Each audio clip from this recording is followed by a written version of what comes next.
Alright, so hi everyone, how are you all doing out there today? So good to have you guys once again here on this beautiful platform, ehenile.com. Okay guys, so before I move on, sincerely speaking, I want to say thank you to every one of you for all your wonderful support in the previous video, even in this one, and also in the subsequent ones. Seriously, I don't take this for granted. Even though I don't come here more often, but each time I come up, you guys always, make out time to send in your comments, your shares, your likes, and every support you have given to me. I really appreciate it, and I want to say thank you so much, and may God bless every one of you. Thank you so much. Yabonga cool. Thank you. Alright, so you guys have already seen the caption of today's video, right? Okay. It's a very direct and straight to answer kind of question. Now, it says, what is it that somebody, a fellow human being, will do to you that you will start thinking in your heart how to harm that person, or even going to the extent of planning to assassinate the person, trying to do something crazy to that person? What is it that somebody, a fellow human being, will do to you in this life, and you will start processing in your heart, how to deal with that person to the extent of taking the life of a fellow human being? What is it? Is it money? Is it position? Is it power? Is it contract? Is it boyfriend, girlfriend? What is it exactly? What is it that somebody will do to you? Issues like this is something that personally I think we should be talking about more often. And the reason is because it's very easy to say, no, I can never kill somebody. It's very easy to say, I can never hurt somebody. It's very easy to say from the right, way of thinking. It's very, you can't just wake up and kill somebody. Let's just get this thing straight. You can't just wake up and want to harm somebody. But the Bible says in the book of Proverbs chapter 4 verse 23, said, keep your heart with all diligence, for out of it flows the issues of life. So now, if you ask that man that have committed murder now how the whole thing started, he will tell you that he doesn't know how the whole thing started. But can I tell you something? This thing starts from, just like they said, a journey of 1,000 miles begins with a step. That is how it happens. Okay, that is how it happens. Now, there are people, I've come to see some people that have this kind of mentality that if I can't have it, nobody else should. If I can't get it, it's better it's destroyed. There are people like that. I believe you can confirm what I'm saying. There are people with that kind of attitude that anything they can have, nobody on this earth will ever have it around them. And also in some families, there are some I'm talking of in a family, you will see one person who want to be the star in that family. Nobody else should rise except him. There are people with that kind of heart. So what am I trying to say? All of this drama, all of these things that results to that extent of somebody trying to or planning to kill a fellow human being, the whole of this activity starts from the state of our hearts. Like I said in the Bible, Proverbs 4:23 says, keep your heart with all diligence. There are people who don't have that kind of control over their hearts. They don't have that kind of control over what they process in their hearts. And at the end of the day, it results into doing some silly things. It results into doing some, going to the extent of killing a fellow human being because they could not control that thing in their heart. That movement, that thought in their heart, they could not control it. Alright. So like I said before, actually I'm going to tell you what actually gave birth to this subject that we are handling. Okay, let me start from there. This thing happened about 2 weeks ago. There's this guy that I know, is a technician, he's a multimedia technician working with the television sector, So now, this guy is one of the most intelligent technicians I've ever seen. One of the very intelligent guy. Very, very intelligent. When I say very intelligent, very, very, very, very intelligent. So about 2 weeks ago in the morning, this guy woke up, took the children to the school, dropped them, coming back to his house, he he was approached by these two guys, putting on city council regalia. They approached him, and just there and then they started shooting at this guy. They shot him to death right there inside his car. So you don't need anybody to tell you. Stories like this is something that we hear every now and then in our society. It's something that happens every now and then in our society. They shot this guy, they never took nothing. They didn't take the car, they didn't take his cell phone, they didn't take his money, they took nothing from him. They just made sure they killed him there, which means he's a paid assassin. So that was actually what gave birth to this subject that we are handling. Now, this guy is a father of two, if I'm not mistaken, either 2 or 3 children. You can imagine a man that woke up in the morning, took the children to school. You can imagine what these children now will be going through. They went to school in the morning, their father took them to school, then later in the day they will be brought back now to be told that their dad that took them to school in the morning is no more. By the reason of somebody's state of the heart. Now if you ask me to suggest to people who do like this, who do all these kind of things, who could not control the state of their hearts, who could go to the extent of planning and processing and executing, taking their fellow human beings' life, if I were to suggest to them, I would suggest to them, instead of terminating the life completely, why not, hence you have that kind of wicked heart, why not make it a robbery incident? Why not take away everything that person have? Why not take away everything? Hence you are a wicked person, hence you have that power to do this kind of thing. Why not take away everything and spare his life or spare her life? Now look at these innocent children. Now they are fatherless. The wife now is a widow. And whether we like it or not, this thing is going to definitely affect these children's future.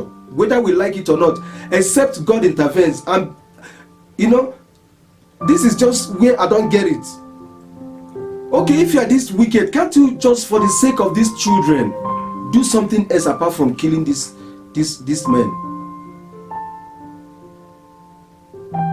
If care is not taken, if God did not intervene, the next thing now, these children will be bundled to the village, where one uncle will now start harassing this wife, their mother.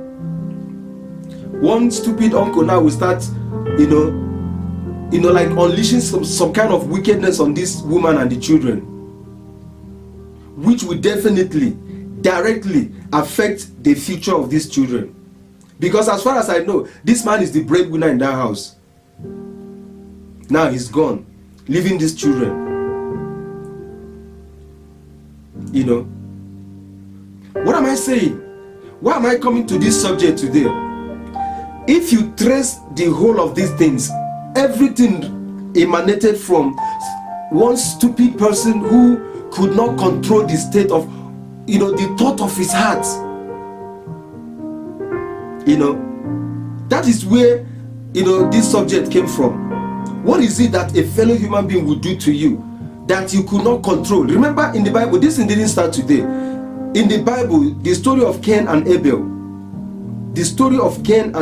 that was how it started. They went in the book of Genesis, I think Genesis 4. These are two blood brothers. So you can see that the wickedness that we see today, we witness in our society today, didn't start today.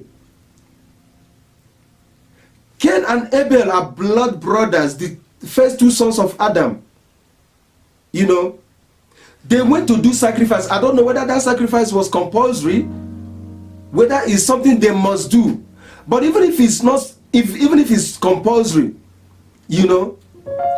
what happened in that story is something that Cain would have controlled or amended in the next year's sacrifice, or next time they want to give their sacrifice or their offering. It's something that Cain would have been able to correct in the next time of giving. But he chose to allow Satan to hijack his heart. He started processing it. He started feeling bitter. Even when God confronted him, God asked him, why is your counter? Let me check if I can see that story so that we can understand how this whole thing started. That's why I started by saying that a journey of 1,000 miles begins with a step.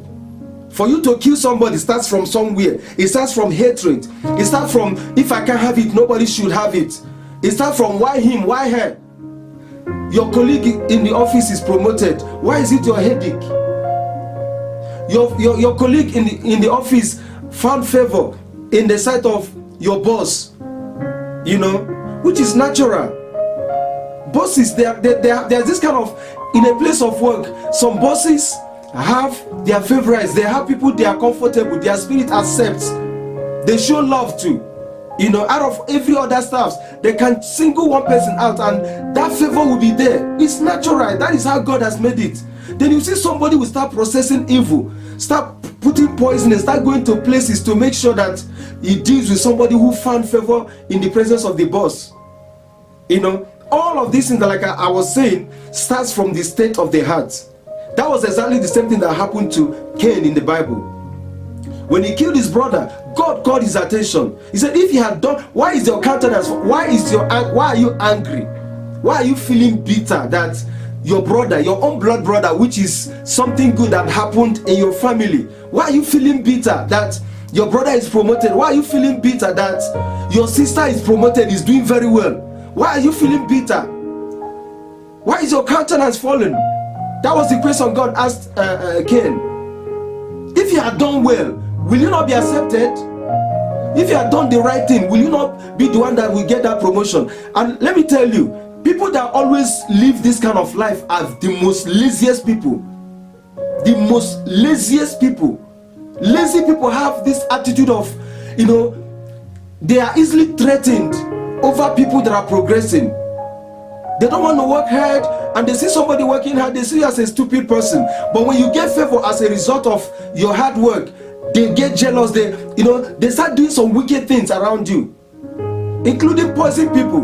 Go to some offices, you know, you see some staffs, their colleague will go out for lunch. They will put poison in their water or in their food just to get rid of that person. Why? Because this person found favor before their boss. You know, it's natural.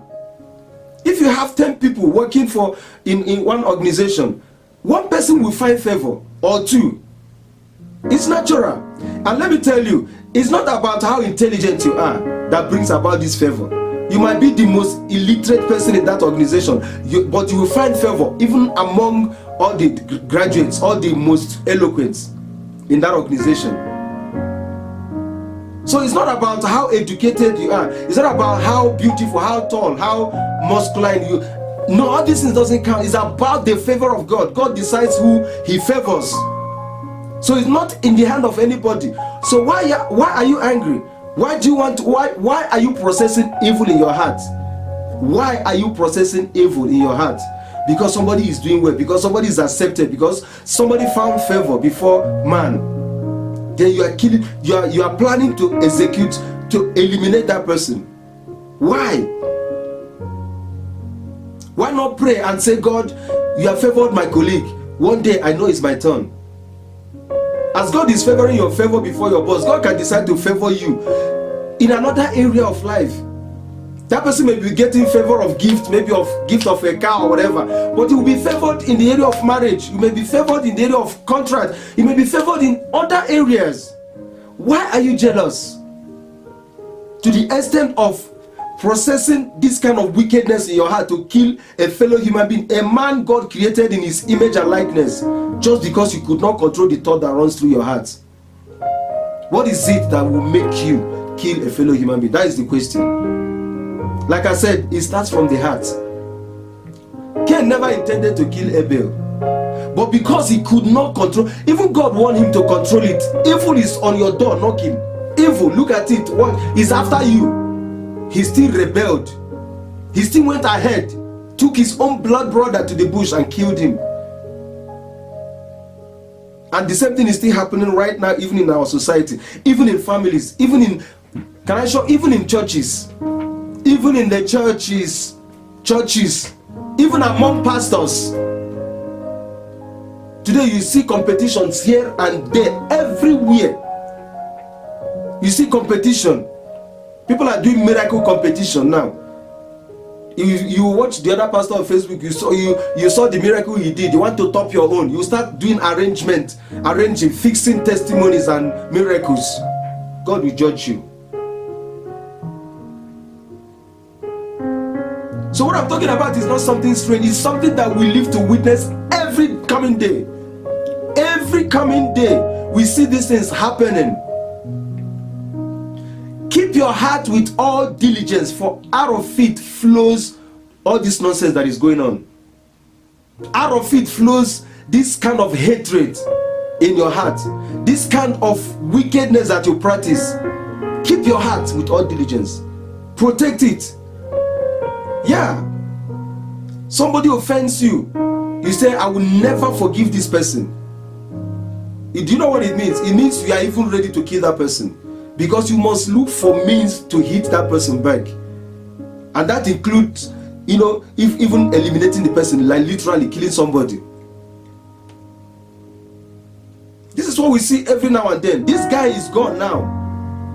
And somebody will be somewhere drinking cold drink or like celebrating. Like, which kind of heart do people have? Which kind of heart? Like, you know that somebody is being lowered now, somebody is buried now, some children are fatherless now. A woman is a widow now just because of you. And you will go home, you will see that you are enjoying, you'll be a big boy. Maybe there's a contract that happened between the two of you. Now you now have the whole money that is supposed to be split into two for the both of you. Now you are having everything. Now you're a big boy. Now you go and buy maybe a house or a big car, and you'll be driving and you'll be living good, like you will go to bed and sleep. Jesus Christ. What is it? What is it? Money. Because of money, you are killing. You are taking the life of a man that only God has the power to kill and to make alive. You are trying to prove to God that you have the same power as God. Listen. Your days are numbered. Actually, why I'm doing this video is because, we all need to watch our hearts. This thing starts from somewhere. If you don't control it from fight, I will deal with you, I will show you. Listen, killing doesn't even mean when you, like literally, like physically, you kill somebody, either by gunshot or by poison and all of that. Do you know there are some kind of words, spoken words you use on somebody is as good as you have killed that person. There are people who are not choosy with what they say. They can open their mouth and throw arrow on somebody's heart without even care. They don't even mind. They will look at your situation, what you are going through, what is happening in your family and all that. They will just took one dirty word and shoot it as an arrow into somebody's heart. And tomorrow if you say how many of you have killed, nobody will raise his or her hand. But that word, that arrow you pierced into somebody's heart, is you have already killed somebody. You have killed, like you have killed somebody's future. You have killed a destiny just by a spoken word. You don't know how powerful words are. Words can heal, words can kill, all at the same time. And God said, I've given you commandment to bless. So anybody who is always in the habit of, no matter who you are, no matter what you have in life, no matter what you think you are, listen, there is another level. There are people that have been there. Do not use your position, do not use whatever you think you have to be a torment to people. I will show you, I will teach you a lesson. I will listen, forgive, leave that person. Especially when you know that you are even higher than the person, you are richer than the person, you are stronger, you are more connected politically, in everything, financially, in otherwise, you are stronger than that person. Then why are you trying to prove a point that you want to show that person? Does it make sense? If not the devil living in you talking, does it make sense that somebody you're already bigger than, you are stronger than, you can eliminate, you are still telling the person, you still went ahead, you still want to prove it because you are the devil himself? I'm telling you, since last 2 weeks, this thing has been boiling in my heart. Like, this guy is gone, forever gone. Destiny cut short. These children now are fatherless, which will definitely affect their future. The next thing now, they will be bundled to the village. He's been buried now. They will take these children now to the village. This widow now will start at this early stage now to suffer because another man refused to control his evil heart. Please, guys, let us watch the state of our hearts. It's very, very important. It's very, very important. Let us mind what we process in our hearts. You know. Do you have that kind of attitude of if I can't have it, nobody should have it? Let us destroy it. You know, like that woman in the Bible when they had a baby, you know, carelessly she slept on top of her baby and the baby died. You know, during the time of King Solomon. You know, she went ahead now to claim the other living child. Then along the line, she said, okay, let us just divide the baby, kill the baby. There are people with that kind of attitude. They know that their life is already messed up. So anything good around them, they want to destroy it because they don't have good life. Please, let's watch the state of our heart. It's very, very important. That is just the lesson I want to make on this subject. Keep your heart. Proverbs 4 verse 23. Keep your heart with every amount of carefulness, with every amount of caution, for out of it flows how you behave, how you talk to people, how you treat people. Because if you don't value people, believe me, you are bound to treat people as if they are less human beings, which you don't have any right to treat anybody as a less human. No matter what you have, no matter the amount of power you possess, you don't have what it takes to treat a fellow human being as a less human being. You don't have that powers. Read the Bible, read stories in time past. There are people that have proven that they are almighty. God humbled them, and their statement changed. Do you want to get to that level where God will make you like he dealt with Nebuchadnezzar? You know, for the fact that you are succeeding, you have killed the first person, you have killed the second. Anybody that you see as a threat, you start planning to assassinate. You have killed the first person, the second person. In fact, you are in the habit of killing anybody that stands on your way. A day is coming. You will vomit all of these things. You will pay for it. You will pay for it. Repent now. Change now. Stop that kind of life now, and ask God for mercy. The mercy is only in the hand of God to give to you. All right, so guys, you see how intensive this subject is. You see, like now I'm growing, like, because I don't understand why would somebody do this to a fellow human being, like cutting somebody's life short, terminating some. Can you imagine that kind of death? You know, you paid some people now to come and kill somebody for what? What is it for? Because of money. Can I tell you one thing? There was something that happened one time when I was in Nigeria some years back. You know, because I used to drive my bishop, you know, in Lagos. I used to drive him and the family. So one of those end of the year program will go for, in the East. So I took the family home with his personal car. So coming back to take him after the other, whatever, the first trip. So coming back from East back to Lagos, something happened. So I was driving. I was following this particular guy. You know, when you're on the highway, there is a distance you should keep when you're following people. So I was keeping a distance, but I saw this guy from my rear mirror. You know, the closeness was it was too close.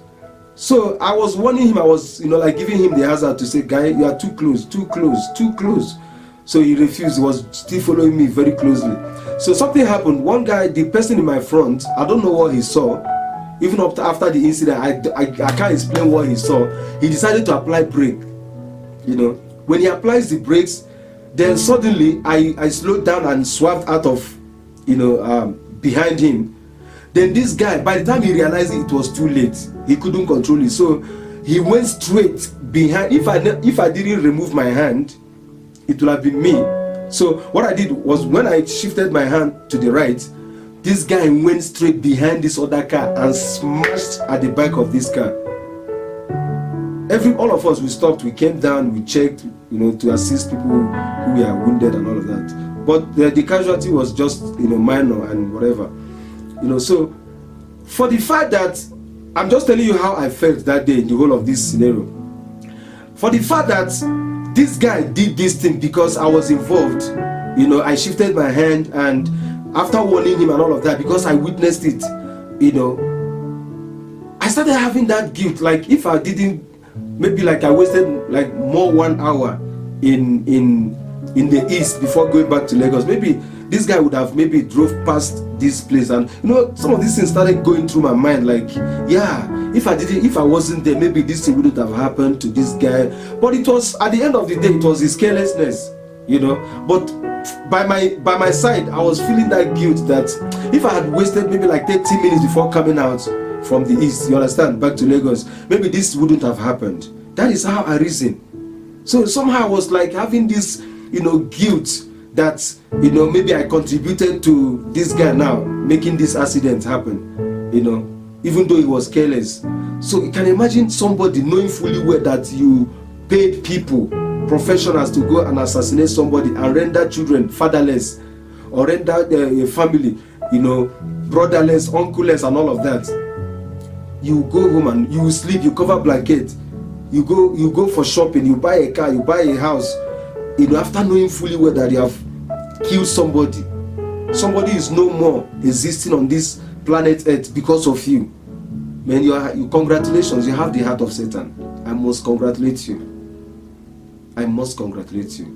So guys, this is where I will end this video. Thank you guys so much for joining me. Please do not hesitate to put down your comment via the comment section. You see, issues like this, that is just my primary concern here.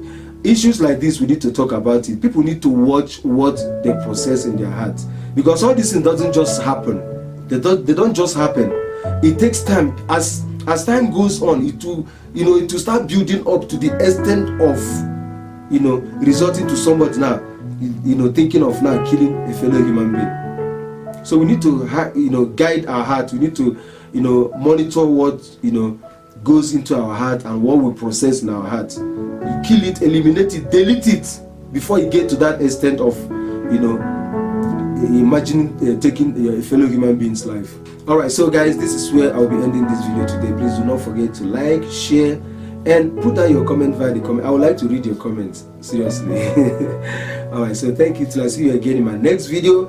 God bless you. Bye bye.